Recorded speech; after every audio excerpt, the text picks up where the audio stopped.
सबसे पहले आपको देश और दुनिया की तमाम खबरें न्यूज 50 में दिखाते हैं, उसके बाद कुछ खबरें विस्तार से। भ्रष्ट अधिकारियों के खिलाफ केंद्र सरकार कड़ी कार्रवाई करेगी। हर मंत्रालय को भ्रष्ट कर्मचारियों की लिस्ट बनाने का आदेश। गृह मंत्रालय ने भ्रष्ट कर्मचारियों की लिस्ट पर काम जारी किया। 15 अगस्त के बाद कार्रवाई शुरू होगी। अधिकारियों के सर्विस रिकॉर्ड के आधार पर डॉजियर तैयार होगा। सभी मंत्रालयों की सूची गृह मंत्रालय को भेजी जाएगी। अमेरिका और रूस के बीच तकरार बढ़ी। रूस के राष्ट्रपति पुतिन ने 755 अमेरिका के राजनयिकों को देश छोड़ने का फरमान सुना। अमेरिका की ओर से नए प्रतिबंधों पर रूस ने नाराजगी जताई। पुतिन ने कहा, फिलहाल रूस अमेरिका संबंध सुधरने की गुंजाइश नहीं। गोपाल कृष्ण गांधी को उपराष्ट्रपति उम्मीदवार बनाए जाने पर उनके भांजे श्री कृष्ण कुलकर्णी ने सवाल उठाए। गांधी के नाम पर नहीं, अपने नाम पर चुनाव लड़ने की नसीहत। श्री कृष्ण कुलकर्णी ने कांग्रेस की नीतियों पर भी निशाना साधा। 18 साल तक एक ही शख्स के अध्यक्ष होने पर सवाल उठाया। जम्मू कश्मीर के पुलवामा में मारे गए आतंकियों के जनाजे में कई आतंकी शामिल हुए। हिजबुल कमांडर रियाज नायकू भी पहुंचा। कांग्रेस ने बेंगलुरु में रखे गुजरात के विधायकों की परेड कराई। बीजेपी पर 22 विधायकों को खरीदने के लिए 15 करोड़ का ऑफर देने का आरोप। गुजरात के मुख्यमंत्री विजय रूपाणी ने कांग्रेस पर निशाना साधा। कहा, कांग्रेस को बाढ़ की नहीं, राज्यसभा चुनाव जीतने की चिंता है।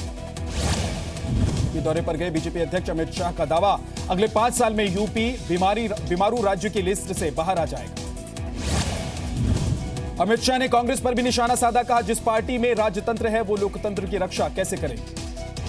पटना हाईकोर्ट में आज आरजेडी की याचिका पर सुनवाई होगी। नीतीश कुमार को पहले सरकार बनाने का मौका देने के फैसले को चुनौती दी गई। बिहार के डिप्टी सीएम सुशील मोदी आज पदभार संभाल लेंगे। सुबह 11 बजे वो सचिवालय पहुंचेंगे। आज इनकम टैक्स रिटर्न भरने का आखिरी दिन। सीबीडीटी ने फिलहाल तारीख आगे बढ़ाने की योजना से इनकार किया। गुजरात, पश्चिम बंगाल समेत 10 से ज्यादा राज्यों में बाढ़ ने तबाही मचाई। पश्चिम बंगाल में 10 लाख से ज्यादा लोग बाढ़ से प्रभावित। एक हफ्ते के अंदर पश्चिम बंगाल में बाढ़ की वजह से 90 से ज्यादा लोगों की मौत। हेलीकॉप्टर की मदद से रेस्क्यू ऑपरेशन जारी। गुजरात में अब तक 1 लाख से ज्यादा लोगों को सुरक्षित बचाया गया। बनासकांठा में 136 लोगों की मौत। राजस्थान के सिरोही की गौशाला में 7 दिन में 20 गायों की मौत। बारिश के बाद गायों को गौशाला से बाहर निकाला गया था। दलदल में फंसने की वजह से मौत हुई। उत्तराखंड के उत्तरकाशी में लैंडस्लाइड की वजह से कई श्रद्धालु फंसे। गंगोत्री और यमुनोत्री हाईवे पर आवाजाही बंद। दिल्ली हाईकोर्ट में अरुण जेटली ने केजरीवाल की याचिका का विरोध किया। केजरीवाल ने मानहानि के मामले में डीडीसीए के रिकॉर्ड पेश किए जाने की मांग की है। दिल्ली में 7 साल के बच्चे की यमुना नदी में डूबने से मौत। दोस्तों के साथ नदी किनारे खेलने के दौरान हादसा हुआ। मुंबई के गोरेगांव में एक इंजीनियरिंग कंपनी में आग लगी। दमकल विभाग ने आधे घंटे की मशक्कत के बाद आग पर काबू पाया। आज महाराष्ट्र विधानसभा में वंदे मातरम के मुद्दे पर हंगामे के आसार। शिवसेना अबू आजमी और वारिस पठान के खिलाफ कार्रवाई की मांग है। मुंबई में सरकारी वकील पर हमले के मामले में 2 छात्र गिरफ्तार। 12 जुलाई को दादर इलाके में वकील पर हमला हुआ। मुंबई में म्हाडा के फ्लैट्स की लॉटरी के ड्रॉ में देरी होने की संभावना। अब तक म्हाडा ने घरों की संख्या फाइनल की नहीं। गोमती नगर योजना में 5000 करोड़ की जमीन आवंटन में घोटाले का आरोप। लैंड ऑडिट रिपोर्ट में 5395 फाइलों में मिली गड़बड़ी। यूपी के राज्यपाल राम नाईक ने राज्य की कानून व्यवस्था में सुधार की जरूरत बताई। योगी सरकार को 6 महीने का वक्त दिए जाने की वकालत। शिवपाल यादव का रामगोपाल यादव पर निशाना। कहा, दिल्ली में बैठा एक शख्स परिवार को एक नहीं होने दे रहा। 1 अगस्त से नोएडा, ग्रेटर नोएडा में सर्किल रेट नहीं बढ़ेंगे। रियल एस्टेट में मंदी बनी वजह। ग्रेटर नोएडा पुलिस ने 3 कॉन्ट्रैक्ट किलर को गिरफ्तार किया। बदमाशों के पास से 2 पिस्टल, चाकू और 2 बाइक बरामद। यूपी के हाथरस में खाना बनाने के दौरान एलपीजी सिलेंडर में आग लगी। 5 बच्चों समेत 6 लोग झुलसे। हापुड़ में सरकारी अस्पताल की लापरवाही से 2 घायलों की मौत। डॉक्टर ड्यूटी से नदार। बुलंदशहर में जहरीली शराब पीने से एक व्यक्ति की मौत। नाराज लोगों ने हाईवे पर जाम लगाया। अजंता और एलोरा की गुफा देखने पहुंची लेखिका तस्लीमा नसरी का विरोध किया गया। एमआईएम के कार्यकर्ताओं ने औरंगाबाद एयरपोर्ट से ही वापस भेजा।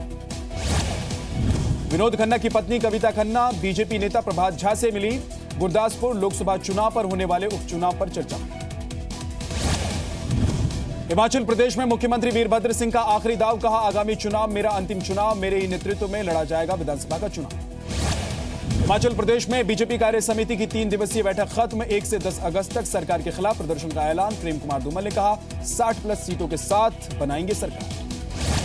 विशाखापट्टनम में एचपीसीएल के टैंकर में आग लगी। कड़ी मशक्कत के बाद आग पर काबू पाया गया। असम के नगांव में ट्रांसफार्मर में आग लगने से हड़कंप, दमकल विभाग ने कड़ी मशक्कत के बाद आग पर काबू पाया। राज्यसभा सांसद डॉक्टर सुभाष चंद्रा ने हिसार में 2 एम्बुलेंस को हरी झंडी दिखाई। एक हिसार तो दूसरी एम्बुलेंस आदमपुर में सेवाएं देगी।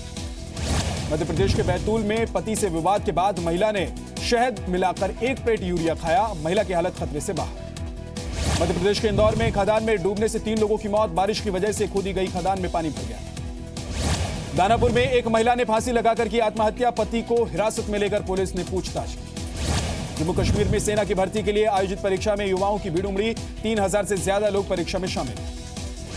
सावन के चौथे सोमवार पर मंदिरों में उमड़ी भक्तों की भीड़। मुरादाबाद में श्रद्धालुओं ने 10 रुपए के सिक्के से बना शिवलिंग चढ़ाया। काशी विश्वनाथ मंदिर में भी भक्तों की लंबी कतार। भोले बाबा के जयकारे की गूंज। झारखंड के खूंटी में अमरेश्वर धाम में सुबह 4 बजे से ही हजारों श्रद्धालु पहुंचे। भोले बाबा का जलाभिषेक किया। इलाहाबाद के मंदिरों में भी भक्तों की भीड़। बम बम भोले के जयकारे के साथ लोगों ने की पूजा।